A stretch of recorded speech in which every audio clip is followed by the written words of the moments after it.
What's up everybody? Welcome back to my channel, Richard on Data. If you're new here, my name is Richard and this is the channel where we talk about all things data, data science, statistics, and programming. Subscribe for all kinds of content just like this and hit the notification bell so YouTube notifies you whenever I upload a video.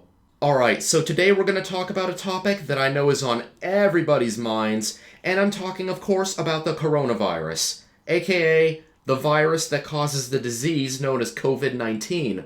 Opinions on this one are all over the place. Obviously, the media is hyping it up a lot. The coronavirus is in almost every developed country in the world at this point, and you've got two very distinct camps here. You've got one group of people who are downplaying it, they don't think it's any problem whatsoever, and you've got some people who are freaking out, panicking, they're doing silly things like looting stores, drinking bleach, all kinds of crazy stuff like that. But it all does beg a very natural question, which is, if you get the coronavirus, how likely are you to die? So I thought it would be a fun exercise to look at the data and really think through this a little bit, because it really is a fascinating data science problem. And honestly, if you aren't looking at the data in at least a little bit of granularity, it's very easy to come away with some misleading ideas about the coronavirus's true death rate.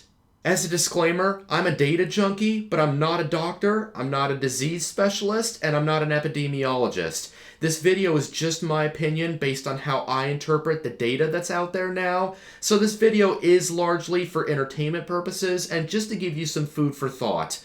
If you live in the United States, always check the CDC's website to get the most up-to-date information and recommendations regarding what you should do regarding coronavirus. And please, don't watch this video and then go travel somewhere where there's a giant coronavirus outbreak, then you come back and you get sick and you have to go to the hospital. If you do that, that's on you, that's not on me. So without any further ado, let's look at the most aggregate of coronavirus data.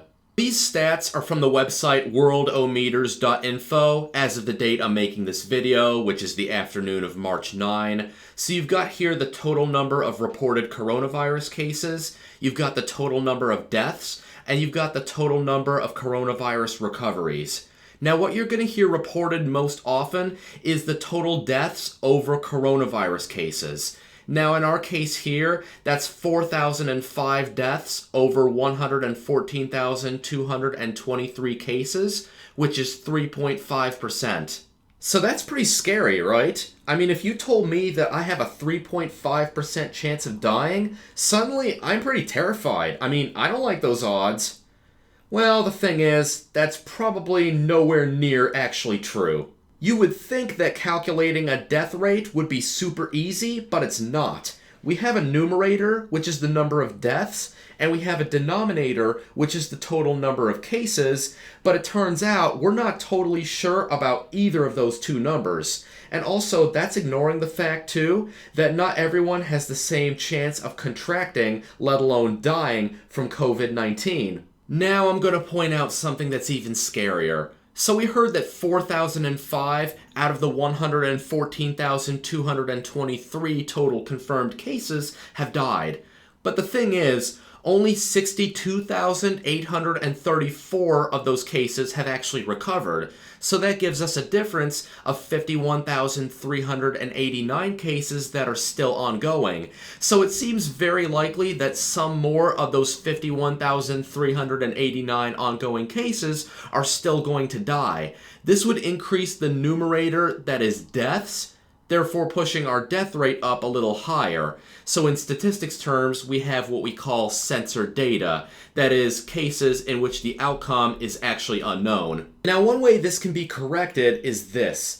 So assume the disease takes on average 7 days between the time it's contracted until the time you die from it. So what you could do to calculate the death rate is take the number of deaths today and call that time t, and then divide that by the number of cases that were confirmed a week ago. Let's call that time t minus 7. In fact, when this was looked at on February 8, people came up with the much higher and scarier looking 5.7%. I should also point out, it's not fair to assume that every single one of those deaths was solely caused by coronavirus. Because here's the thing, A lot of those deaths come from China, where 25,000 people die every single day. A giant risk factor, which we'll dive into a little bit later, is the presence of respiratory diseases like COPD, emphysema, or lung cancer, and it's fair to say that these factors were present in a lot of the deaths in China, which still are a majority of the total coronavirus deaths. Now, can you say that COVID-19 solely caused all of these deaths, even when these other conditions were pre-existing? That does seem a little bit unfair to me. But still, I've scared you, and that's great, I do that sometimes. So let's look at the denominator now. We've been looking at the numerator, which is the number of deaths, so let's switch gears and talk about the denominator, which is the number of cases instead. Well, here's the thing. Based on what we know today, the coronavirus is known to be asymptomatic or very mild in a lot of cases. So a lot of people will have it and they don't even know that they have it, or the cases are so mild that they just tough it out. They're not even going to go to a doctor, let alone actually go get a COVID-19 test. According to an article that was published in The Guardian on January 26, the expert Neil Ferguson, that's a UK public health expert, estimated that 100,000 people could already be infected by the coronavirus, and that was almost a full month and a half ago. The fact of the matter is that because most cases of COVID-19 do not present as life-threatening, it is genuinely impossible to get a true sense of the denominator, which is the total number of cases. However, I would encourage you to keep in mind there is a little bit of a bias here too, because the absolute sickest of patients are the ones who are the most likely to get tested. And this is going to ring especially true in the future when a smaller and smaller proportion of the overall cases are coming from mainland China where it originated. I think that's also certainly the case in the US, where until only very recently, very few people were actually getting coronavirus tests unless they had recently been to China or any other country that was facing a serious outbreak. So alright, we've established that the estimate of the coronavirus death rate is 3.5%, but it's impossible to know that for sure right now. But I also mentioned that no two people's chances of dying are created equal. So let's look at coronavirus deaths when we stratify by age. This is from the same website, worldometers.info, and it's taking data from February 28, which is the most recent time that the World Health Organization has published such info, and these are the death rates by age group. Now, there's actually two columns. When they say confirmed cases, that means full laboratory cases, while the all cases part includes suspected and asymptomatic cases. So take these with a tiny grain of salt. But first of all, we have no deaths in the 0 to 9 age group. That's just bizarre and nobody knows why that one is yet. But then in the 10 to 19, 20 to 29, 30 to 39, and 40 to 49 age groups, we're only seeing death rates of 0.2% to 0.4%. 50 to 59 is a little bit higher at 1.3%, but still far from the 3.5% that you saw earlier. Now I might add, this is what happens when we control for age, and that's the only thing that we're controlling for here. We're not controlling for the people who had respiratory problems, diabetes, or anything like that. So let's take my age group for example. That's the 20 to 29 age group. We saw the death rate there was 0.2%. And in fact, some of those 0.2% might also have come from areas with poor public health, or they had pre-existing conditions. Now, speaking of pre-existing conditions, aka comorbidities, let's have a look at those. So this is really interesting. We have the same two columns. That's the death rate for lab-confirmed cases, and then for all suspected coronavirus cases. And you're definitely at a much higher than average risk if you have cardiovascular disease, diabetes, chronic respiratory disease, hypertension, or cancer. And that's not exactly surprising. I mean, that's the case with the flu and with many other diseases, but should definitely be kept in mind. But from these numbers, at the time I'm recording this anyway, people with no pre-existing conditions only have a 0.9% death rate. And again, that's without controlling for age. Some of the 0.9% might be significantly older, and I'm sure there are tons of other risk factors that we don't know about yet, and we're definitely not controlling for. In fact, one risk factor that was floating around a week or two ago was gender?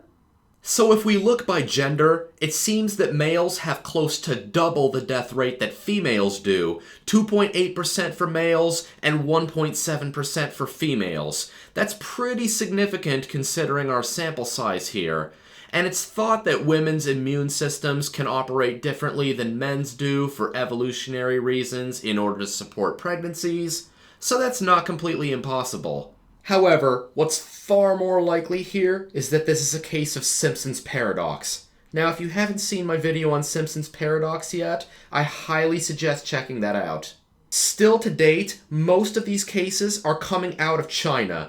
Now, in China, nearly half of all men smoke. The rate among women is significantly smaller than that. So it could very well be the case that men and women die from this disease at almost exactly the same rate, but the hidden lurking variable here, which is causing the rates to manifest like this, is smoking rate. Now again, I'm not a doctor, but I have a much easier time believing that smoking contributes to the chance of this disease killing you than your gender does. But that's me. So let's summarize. No, we don't know the true death rate of coronavirus. We don't even know the true eventual number of deaths because we have what's called censored data, so that's bad. We don't know the true number of actual cases, but what's reassuring is that we've probably collected them in a systematically biased way. That is, the true actual number of cases is much higher, and those are all people that aren't dying. But then when we look at the 3.5% number, that number is being inflated by at least 3 risk factors that we know of, and those are age, comorbidities, and probably smoking. Yet another thing that I haven't mentioned yet is overall public health. Now again, this is not a political channel, so I'm not going to get into how the healthcare infrastructure and public health differs by country, but I think it's very safe to say that across international lines, there are substantial differences. And the way the death rate is being measured, we've got the death rate from China at 3,120 over 80,739, or 3.9%. In Wuhan and the Hubei province, it's actually even higher than that. But then in South Korea, it's 53 over 7,478, or 0.7%. On the Diamond Princess cruise ship, which is mostly healthier subjects, it's 7 over 696, or 1%. Now, most of the people who watch my videos are between the ages of 18 and 59 and are relatively healthy. Now, I hope that I've convinced you, just based on the data that we have here today, that the chance of you dying from the coronavirus is very, very low. I'm also not saying there aren't other negative effects there. Some people get it and they end up in severe or critical condition and they land up in the hospital. And the coronavirus is going to have other negative effects on the economy, disruption on people's lives, all that stuff. But that's all recoverable, and that's nowhere near as scary as the prospect of death. So my final take is, you may have something to worry about if you're over the age of about 60, or you have pre-existing conditions. Whomever you are, keep washing your hands consistently, cover your mouth if you cough, stay home if you're sick. Also, it's probably worth having some emergency food and supplies at home. That's just because a lot of people, they panic when the coronavirus gets to their city, and that can cause shortages at your local supermarket. So you probably should be just a little bit prepared for a little bit of disruption in your life, just in case. However, I do hope that I've convinced you that if you're afraid for your life right now, you're probably buying into the media hype a little bit too much. What do you guys think? Do you think the coronavirus death rate is lower than 3.5%? Higher than 3.5%? Let me know in the comments. So thanks everyone for watching this video. Until next time, Richard, on Data.